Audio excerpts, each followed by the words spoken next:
मैं आप लोगों से एक बहुत ही अहम टॉपिक के ऊपर बात करने जा रहा हूं एंड दैट इज डिजिटाइजेशन इन पाकिस्तान। कि पाकिस्तान को हम किस तरह से डिजिटल इकोनॉमी बना सकते हैं। सबसे पहले मैं आपको ये एक्सप्लेन करता हूं कि ये डिजिटाइजेशन होता क्या है। ये एक ऐसा प्रोसेस है जिसमें आप एक चीज जो कि ट्रेडिशनल मेथड से, आउटडेटेड मेथड से हो रही है, उसको आप इलेक्ट्रॉनिक मीन्स पे शिफ्ट कर देते हैं। That is digitization. इसकी मिसाल ऐसे है जैसे कि एक ऑर्गेनाइजेशन, उसके अंदर कुछ क्लर्क्स बैठे हुए क्लरिकल काम कर रहे हैं। हम अक्सर देखते हैं कि हम पाकिस्तानी गवर्नमेंट के अदारों में जाते हैं तो वहां पर क्लर्क्स जो है इतने बड़े बड़े रजिस्टर्स के ऊपर वो नोट डाउन कर रहे होते हैं, चीजें लिख रहे होते हैं, पेपर वर्क। जब हम उस ट्रेडिशनल मेथड को, उस पेपर वर्क को ट्रांसफॉर्म कर देते हैं इनटू इलेक्ट्रॉनिक मींस, मतलब ये कि उसकी जगह हमने कंप्यूटर्स रख दिए, उन कंप्यूटर्स के अंदर हमने एक डेटाबेस इंस्टॉल कर दी और हमने वहां पर एक जो है वो आईटी एक्सपर्ट बिठा दिया। वो एक्सपर्ट ना भी हो, उसको स्किल सिखा दिए कि भाई आपने इस तरह से इसको चलाना है। तो क्या हुआ, हमने एक ट्रेडिशनल मेथड को हमने एक ट्रांसफॉर्म कर दिया इनटू एन इलेक्ट्रॉनिक चैनल और इलेक्ट्रॉनिक मेथड। इससे फायदा क्या हुआ? इससे फायदा ये हुआ कि एक इंसान जो काम कर रहा था उसमें गलती का एलिमेंट बहुत ज्यादा होता है, उसमें वो इतना टाइम एफिशिएंट नहीं होता, उसमें करप्शन, बेजाब्तगियों का एलिमेंट बहुत ज्यादा होता है। तो एक आईटी की चीज वो आकर सारे मामला खत्म कर देती है और वो उस काम को और उस ऑर्गेनाइजेशन की फंक्शनिंग को एफिशिएंट बना देती है। That is the benefit of digitization. इसी तरह से हम एक मुल्क की इकोनॉमी को, उसके सोशल सेक्टर को, उसके एडमिनिस्ट्रेटिव सेटअप को हम उसको डिजिटाइज कर सकते हैं। आज मैं बात करूंगा कुछ इंटरनेशनल लेवल पर। आज जिस दौर में हम रह रहे हैं इसको फोर्थ इंडस्ट्रियल रेवोल्यूशन कहा जाता है, इंडस्ट्रियलाइजेशन का चौथा दौर। इंडस्ट्रियलाइजेशन किसे कहते हैं? इंडस्ट्रियलाइजेशन कहते हैं जब एक मुल्क अपनी इकोनॉमी को एग्रीकल्चर से या किसी और मीन से इंडस्ट्री के अंदर ट्रांसफॉर्म कर देता है। That is called industrialization. तो आज इंडस्ट्रियलाइजेशन का चौथा दौर चल रहा है जिसे कहते हैं फोर्थ इंडस्ट्रियल रेवोल्यूशन। इससे पहले जो 3 अदवार आए 1840 में जो है वो हम देखते हैं कि इंडस्ट्रियलाइजेशन की शुरुआत मिलती है। 1840 में कुछ टेक्नोलॉजिकल इन्वेंशंस हुई जिसमें स्टीम पावर इंजन था, जिसमें ये कॉटन जिन मशीन्स थी। तो मुल्कों ने क्या किया, अपनी इकोनॉमीज को एग्रीकल्चर से ट्रांसफॉर्म कर दिया इंडस्ट्री की तरफ। उसके बाद मजीद सन 1900 के अंदर जो है टेक्नोलॉजिकल एडवांसमेंट्स हुई। तो सेकंड दौर आया इंडस्ट्रियल रेवोल्यूशन का जिसमें स्टीम पावर इंजन की जगह ले ली बिजली पे चलने वाली इंजन से। इसे दूसरा दौर कहा जाता है इंडस्ट्रियल रेवोल्यूशन का। फिर उसके बाद तीसरा दौर 1970 में आया जो आईटी का दौर था, इंफॉर्मेशन टेक्नोलॉजी। आईटी ने दुनिया का बिल्कुल पूरी की पूरी इंटरनेशनल डोमेन ही चेंज कर दी। और आज हम जिस दौर में रह रहे हैं वो है artificial intelligence, robotics, digital technology. और आज इस दौर में इंटरनेशनली पूरी दुनिया में वही मुल्क जो है वो लीड कर रहे हैं, इस दुनिया का निजाम चला रहे हैं जो कि टेक्नोलॉजी के लिहाज से, डिजिटाइजेशन के लिहाज से इस टाइम पे टॉप पे हैं, जो इनोवेशन, हाईटेक मैन्युफैक्चरिंग की तरफ जा रहे हैं। China, America, Germany, Japan, south Korea, ये तमाम मुल्क बड़ी तेजी से डिजिटल टेक्नोलॉजी की तरफ जा रहे हैं, अपनी इकोनॉमीज को ट्रांसफॉर्म कर रहे हैं। आए दिन कोई नई चीज दुनिया में दरियाफ्त कर देते हैं और पूरी दुनिया की मजबूरी बन जाती है उनके साथ काम करना, उनकी वो चीज खरीदना। लेकिन आज इसी फोर्थ इंडस्ट्रियल रेवोल्यूशन के दौर में हम एक एग्रेरियन इकोनॉमी चला रहे हैं। हमारी जो इकोनॉमी है वो एग्रीकल्चरल बेस्ड है। इसका मतलब कि आज हम 1840 के दौर में रह रहे हैं। हम दुनिया से 150 साल पीछे हैं। आज दुनिया रोबोटिक्स, आर्टिफिशियल इंटेलिजेंस पे चली गई है। हम आज भी गंदम उगा रहे हैं, चावल उगा रहे हैं और वो दुनिया को बेच रहे हैं। हमारा इन मुल्कों से कोई मुकाबला नहीं है। जब हम कंपैरेटिव एनालिसिस करते हैं और हम देखते हैं कि हम कैसे अपने आप को बेहतर कर सकते हैं, हमारा चाइना,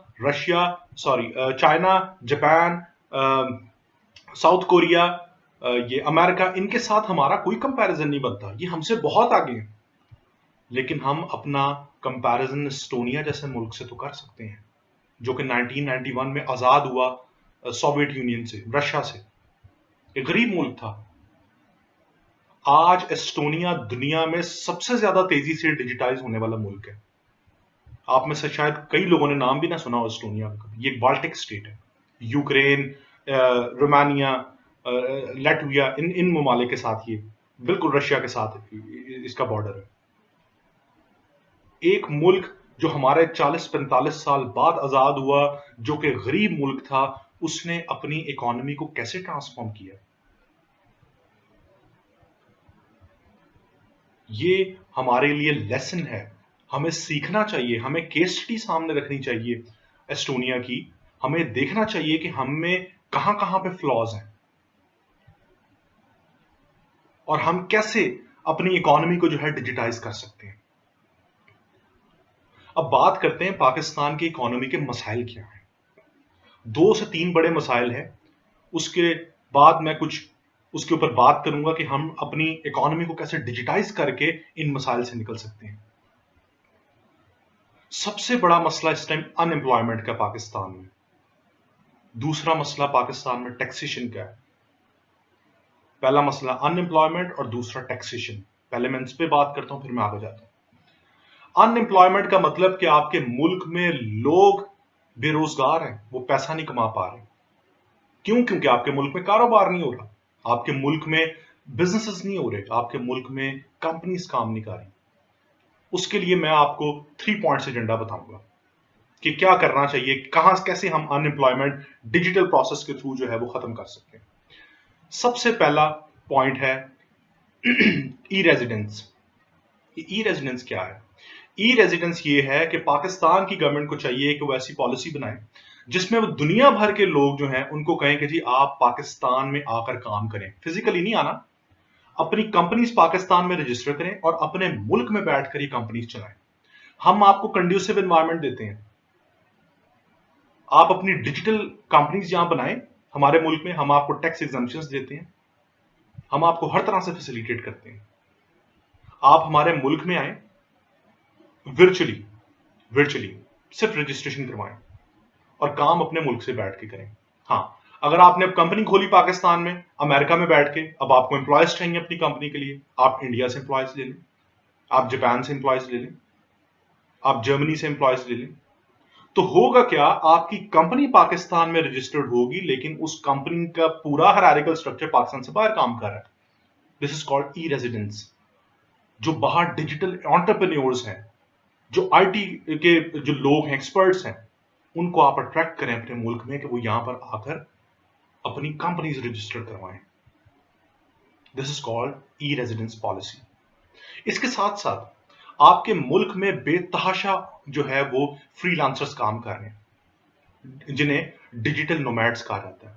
ये डिजिटल नोमैड क्या होता है? नोमैड नोमैड का मतलब क्या? नोमैड का मतलब ये होता है एक आदमी जो एक जगह नहीं रहता, वो इधर घूम रहा है, इधर घूम रहा है, इधर घूम रहा है, इधर घूम रहा है। डिजिटल नोमैड का मतलब ऐसे लोग जिनकी अर्निंग, जिनका लिविंग स्टैंडर्ड्स जो हैं वो बेस करते हैं उनके आईटी स्किल्स पे। वो लोग क्या है, वो अपने आईटी स्किल्स की बेस के ऊपर अपना पैसा कमाते हैं, फ्रीलांसिंग करते हैं। उनका कोई एक ठिकाना नहीं होता। वो कॉफी शॉप्स में बैठे हुए अपनी फ्रीलांसिंग कर रहे हैं, वो लाइब्रेरीज में बैठे हुए अपनी फ्रीलांसिंग कर रहे हैं, वो यूनिवर्सिटी कॉलेजेस में बैठे हुए अपनी फ्रीलांसिंग कर रहे हैं। गवर्नमेंट को चाहिए उनको अट्रैक्ट करे, उनको गवर्नमेंट सेक्टर्स में रिक्रूट करे, ताकि वो अपने आईटी स्किल्स के थ्रू आपको innovative products, innovative services, innovative software, innovative databases बना के दे सकें, ताकि उन्हीं डेटाबेसेस को आप आगे एक्सपोर्ट कर सकें। उन्हीं डेटाबेसेस की बेस पे आप यहां पर छोटे छोटे कारोबार खड़े कर सकें। और तीसरी चीज, जब आप ई रेजिडेंस के थ्रू बाहर से लोगों को अट्रैक्ट करेंगे, जब आप अपने मुल्क में डिजिटल नोमैड्स को अट्रैक्ट करेंगे, तो होगा क्या, आपके मुल्क में ये लोग आकर कंपनीज, छोटे छोटे स्टार्टअप्स खोलेंगे, जिन्हें टेक्नोलॉजी की टर्म में कहा जाता है टेक यूनिकॉर्न्स। आज एस्टोनिया ने टेक यूनिकॉर्न्स के थ्रू, छोटे छोटे स्टार्टअप्स के थ्रू $1 बिलियन कमाता है एक साल का, एस्टोनिया, सिर्फ इन छोटे छोटे स्टार्टअप से। तो आप तो इतना बड़ा मुल्क है, आपके तो मुल्क में पोटेंशियल बहुत है, आपके तो मुल्क में लोग बहुत हैं, पढ़ा लिखा तबका बहुत है जो आज बेरोजगार है। आप उनको इस तरह से मोबिलाइज कर सकते हैं। ये वो 3 पॉइंट एजेंडा है कि आप अपनी अनएम्प्लॉयमेंट खत्म कर सकते हैं। आज उबर, करीम जैसे जो इनिशिएटिव्स हैं, क्या वो डिजिटाइजेशन की जो है आउटकम्स नहीं है? क्या वो आज एक आम आदमी को रोजगार कमा के नहीं दे रहे। पाकिस्तान में कितने लोग करीम से रोजगार कमा रहे हैं, सिर्फ एक एप्लीकेशन है, एक स्टार्टअप है, और अभी 2-3 साल पहले इनिशिएट हुआ है। इस तरह के बेतहाशा स्टार्टअप्स, बेतहाशा अपॉर्चुनिटीज है पाकिस्तान में, जिससे हम अनएम्प्लॉयमेंट खत्म कर सकते हैं। दूसरा मसला पाकिस्तान में है टैक्सेशन का। टैक्सेशन का मसला ये है कि गवर्नमेंट फेल हो गई है बुरी तरह से लोगों से टैक्स इकट्ठा करने में। लोग टैक्स क्यों नहीं देते? क्योंकि गवर्नमेंट के पास कोई उनका डेटा नहीं है कि कौन कितने पैसे कमा रहा है। पाकिस्तान के अंदर इनफॉर्मल इकोनॉमी है। इनफॉर्मल इकोनॉमी का मतलब कि किसी का कोई रिकॉर्ड नहीं है, कोई पता नहीं है कौन कितने पैसा कमा रहा है। क्यों? क्योंकि लोग प्रॉपर बैंकिंग चैनल को इस्तेमाल नहीं करते। मुझे अगर आपसे कोई चीज मंगवानी है और आप में से कोई शख्स जो है दूसरे शहर में है, तो मैं आपको फोन करूंगा, आप मुझे वो चीज भेज देंगे, मैं किसी दोस्त को कॉल करूंगा उसी शहर में कि वो आपको कैश दे दे। हमारी बैंकिंग ट्रांजैक्शन के थ्रू जो है वो डील ही नहीं हुई, आप पैसे ट्रांसफर ही नहीं हुए, मुझे चीज भी मिल गई, आपको पैसे मिल गए, एक ऑफिशियल चैनल के थ्रू ट्रांजैक्शन नहीं हुई, तो गवर्नमेंट के पास रिकॉर्ड नहीं गया। गवर्नमेंट के पास रिकॉर्ड नहीं गया तो गवर्नमेंट क्या कर रही है? वो आपको उसको टैक्स नहीं कर पा रही। आज पूरे मुल्क में बड़े से बड़े और छोटे से छोटा कारोबार इनफॉर्मल इकोनॉमी के ऊपर चल रहा है। इसको खत्म करने के लिए एटलीस्ट छोटे तबके पे आप सबसे पहले रिफॉर्म्स लेके आए। फाइनेंशियल इंक्लूजन का एक कॉन्सेप्ट है, इंक्लूसिव फाइनेंस, वर्ल्ड बैंक ने इंट्रोड्यूस करवाया। फाइनेंशियल टेक्नोलॉजी, फिनटेक का कॉन्सेप्ट अभी वर्ल्ड बैंक ने इंट्रोड्यूस करवाया कि आप डिजिटाइजेशन के थ्रू ऐसी टेक्नोलॉजी इंट्रोड्यूस करवा दें जहां पर लोगों की मजबूरी बन जाए कि वो उस टेक्नोलॉजी का इस्तेमाल कर सकें अपनी ट्रांजैक्शंस के लिए। इजी पैसा, जैज कैश, ओमनी, ये वो सारे क्या हैं? ये फिनटेक प्रोजेक्ट्स हैं, ये इंक्लूसिव फाइनेंस के प्रोजेक्ट्स हैं। इनसे हो क्या रहा है? मुझे अर्जेंट पैसे चाहिए आपसे, आप में से किसी शख्स से, बैंक्स बंद है, ऑनलाइन ट्रांजैक्शन नहीं हो सकती, किसी के पास बैंक अकाउंट नहीं है, तो क्या करेंगे? आप किसी शॉप पे जाएंगे, वहां से आप इजी पैसा मुझे कर देंगे, मुझे उसी टाइम पैसे मिल जाएंगे। होगा क्या? वो इजी पैसा लिंक्ड किसके साथ है? आपके एनआईसी के साथ या आपके मोबाइल नंबर के साथ जो कि रजिस्टर्ड है। तो गवर्नमेंट के पास डेटा चला गया, गवर्नमेंट को पता चल गया कि जनाब ये बंदे ने इतने पैसे इसको भेजे, उस पर अगर टैक्स लगेगा तो लगे, गवर्नमेंट के पास रिकॉर्ड आ जाएगा। दूसरा ये कि आप दोनों फैसिलिटेट भी हो गए, आपको टाइमली कैश भी मिल गया, गवर्नमेंट ने उसको रेगुलेट कर लिया। और तीसरा, रोजगार कैसे जनरेट हुआ? जिस शॉपकीपर से आपने पैसे रिसीव किए उसने ऊपर अपना 10 से 15 रुपए कमीशन रखा, उसको रोजगार भी उसके लिए जनरेट हो गया, एम्प्लॉयमेंट भी जनरेट हुई, ऑफिशियल चैनल भी इस्तेमाल हुए, पैसा भी एक्सचेंज हुआ, गवर्नमेंट के पास रिकॉर्ड भी चला गया। This is called fintech. Financial technology का इस्तेमाल करें, इंक्लूसिव फाइनेंस का इस्तेमाल करें, ताकि ज्यादा से ज्यादा लोग इन ऑफिशियल चैनल्स का इस्तेमाल कर सकें, इनसे लोगों के लिए अपॉर्चुनिटीज मिल सकें, और एक ऑफिशियल चैनल से, प्रॉपर चैनल से आपका जो है पैसा वो जो है वो लोगों तक पहुंच सके। आज पाकिस्तान में और बहुत से इनिशिएटिव्स लिए जा रहे हैं गवर्नेंस को बेहतर करने के लिए, सोशल सेक्टर को बेहतर करने के लिए। अभी रिसेंटली जो ये गवर्नमेंट आई है, ये बहुत ज्यादा जो है ये काम रिग्रेसिव वे में काम कर रही है। इसके ऊपर आर्टिफिशियल इंटेलिजेंस पे, रोबोटिक्स पे भी रिसेंटली एक प्रेसिडेंट ने इनिशिएटिव लिया जिसका नाम है presidential initiative for artificial intelligence and computing. तो ये एक अदारा बनाया गया है जिसमें आर्टिफिशियल इंटेलिजेंस को जो है प्रमोट किया जा रहा है, इसके ऊपर रिसर्च की जा रही है, और इसको प्रेसिडेंट जो है हमारे वो खुद इसको मॉनिटर कर रहे हैं। दूसरा ये कि अभी गवर्नेंस के निज़ाम को बेहतर करने के लिए गवर्नमेंट ने कुछ जो है वो पॉलिसीज बनाई हैं, कुछ अदारे बनाए हैं, कुछ डिजिटल प्रोजेक्ट्स शुरू किए हैं। इसमें सबसे बड़ा प्रोजेक्ट है, आप सब लोग इससे वाकिफ होंगे, पाकिस्तान सिटीजन पोर्टल। अब ये पाकिस्तान सिटीजन पोर्टल क्या है? इसके थ्रू आप किसी अदारे में जाते हैं, वहां पर आपको लगता है कि आपकी बात नहीं सुनी जा रही, आपका कंसर्न को एड्रेस नहीं किया जा रहा, आपसे मिसबिहेव किया गया है, आपसे पैसे मांगे गए हैं, रिश्वत मांगी गई है, तो आप सिंपल एक एप्लीकेशन डाउनलोड करें अपने मोबाइल में, पाकिस्तान सिटीजन पोर्टल, आप उस पर जाके कंप्लेन करें, विद इन 24 आवर्स जो है वो आपको गवर्नमेंट रिस्पॉन्ड करेगी। इसमें कुछ फ्लॉज जरूर हैं, लेकिन एक बहुत अच्छा इनिशिएटिव है। इसमें मैं पर्सनली मेरे साथ एक इशू हुआ था, उस बेस पे मैंने ये कंप्लेन की थी। मैं और मेरे दोस्त थे, हम लोगों ने पर्सनली, मैंने तो नहीं, मेरे दोस्तों ने, हमने कंप्लेन की थी। एक हम खाना खाने गए एक बड़े वेल रिप्यूटेड रेस्टोरेंट में, और उन्होंने हमें जो है वो टैक्स तो चार्ज कर दिया, लेकिन जब वो रिसीट नहीं दी तो हमें पता चल गया कि टैक्स चोरी कर रहे हैं, तो हमने फिर वो उसकी कंप्लेन की, तो वो फिर 24 आवर्स में जो है वो पंजाब रेवेन्यू डिपार्टमेंट ने हमें रिस्पॉन्ड किया उस पर। तो बताने का मकसद है कि इस तरह के इनिशिएटिव्स जो है पाकिस्तान सिटीजन पोर्टल, इससे क्या हो रहा है, आपके लोगों के जो कंसर्न्स हैं वो एड्रेस हो रहे हैं, लोगों की जो शिकायत हैं, कंप्लेन्स हैं, वो मौसूल हो रही हैं, और गवर्नमेंट अपनी गवर्नेंस बेहतर करने में जो है वो किसी हद तक हमें नजर आता है कि वो कामयाब हो रही है और इसको इम्प्लीमेंट करने जा रही है। दूसरा ये है कि पाकिस्तान का एक और बहुत बड़ा मसला है एनर्जी क्राइसिस, और अब तो हम किसी हद तक उसे निकल आए, लेकिन एनर्जी क्राइसिस की सबसे बड़ी वजह ये है कि बिजली चोरी, उस बिजली चोरी को रोकने के लिए स्मार्ट मीटर्स का कॉन्सेप्ट आ गया, डिजिटल मीटर्स का कॉन्सेप्ट आ गया, तो अब वो बिजली चोरी को जो है वो रोका जाएगा। दूसरा ये कि अगर हम अपने जुडिशियल सिस्टम में देखें तो वहां पर जो है ई कोर्ट्स का सिस्टम आ गया। आज सुप्रीम कोर्ट इस्लामाबाद में बैठकर जो सुप्रीम कोर्ट की जो बेंचेस हैं, जितने भी कैपिटल्स हैं हमारे सूबों के, तो वहां पर बैठकर ऑनलाइन जजेस जो है वो केस सुनते हैं और वो फैसला सुनाते हैं। इससे स्पीडी जस्टिस जो है इंश्योर होगा। फिर आपके पुलिस का निज़ाम जो है उसमें EFIR सिस्टम जो है वो इंट्रोड्यूस करवाया गया है। ये बहुत बड़ी डेवलपमेंट है। उसकी वजह यह है कि आप देखें, पाकिस्तान में का मसला सबसे बड़ा गवर्नेंस है। पाकिस्तान में आज तक हम पुलिस ऑर्डर 1861 का जो है वो करते आए हैं, उसको फॉलो करते आए हैं। ये तो 2002 में पंजाब का पुलिस ऑर्डर चेंज हुआ, उसके बाद 2010 ऑनवर्ड्स KP सिंध और बलूचिस्तान ने चेंज किए। अदरवाइज हम 21वीं सदी तक 1861 का पुलिस ऑर्डर चलाते आए हैं। तो हम इतने आउटडेटेड मॉडल्स के थ्रू अपना मुल्क चला रहे हैं। तो EFIR और इस तरह की जो ऑनलाइन FIR सिस्टम है और चालान सिस्टम अब आ गया है, तो इस तरह की जो डेवलपमेंट्स हैं ये बता रही हैं कि पाकिस्तान जो है बहुत तेजी से डिजिटाइजेशन की तरफ जा रहा है। ये ऑल्दो इसमें और भी बहुत सी डेवलपमेंट्स हैं, लेकिन टाइम की मुनासिबत से मैं इसको आगे वाइंड अप करूंगा इस पूरी वीडियो को, और नेक्स्ट एक वीडियो बनाऊंगा जिसके अंदर मैं डिटेल से मजीद और कुछ एरियाज पे बात करूंगा जहां पर डिजिटाइजेशन पे पाकिस्तान में और आर्टिफिशियल इंटेलिजेंस पे काम हो रहा है।